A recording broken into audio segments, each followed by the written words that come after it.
Iran nuclear deal. President-elect Raisi issues warning over talks. Iran's president-elect has welcomed the negotiations with world powers aimed at reviving a 2015 nuclear deal but said they must guarantee national interests. At his first news conference since his victory in Friday's election, Ebrahim Raisi promised he would not allow the talks in Vienna to be dragged out. He also insisted that Iran's ballistic missile program was not negotiable. The nuclear deal has been close to collapse since the U.S. abandoned it and reinstated sanctions 3 years ago. Mr. Raisi, a hard-line Shia Muslim cleric who is head of Iran's judiciary and is close to Supreme Leader Ayatollah Ali Khamenei, won Friday's election by a landslide, with 62% of the vote in the first round. However, turnout was just under 49%, a record low for a presidential poll in the country since the 1979 Islamic Revolution, following calls for a boycott from dissidents and some reformists in response to the disqualification of several prominent candidates who might have provided serious competition.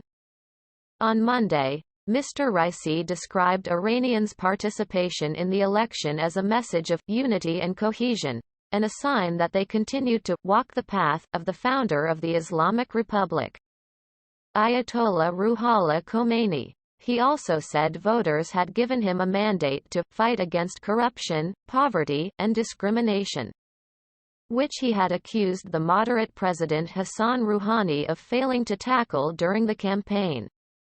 Mr. Raisi said his approach to foreign policy would not be limited by the nuclear deal negotiated by Mr. Rouhani, which saw Iran agree to limit its nuclear program in return for sanctions relief. On the Vienna talks, he said, "We will not allow negotiations to be for negotiation's sake. Negotiations should not be dragged out, but each sitting should bear results. A result-oriented negotiation is important to us and it should have an outcome for the Iranian nation." Mr. Raisi urged the U.S. to immediately return to the deal and lift all the sanctions that have crippled the Iranian economy. When asked if he would meet President Joe Biden if it did so, he replied, "No." He likewise dismissed the possibility of any negotiations over Iran's ballistic missile program and its regional policies, including its support of armed groups in several countries. Despite calls by Western countries for them to be part of any new agreement reached in Vienna.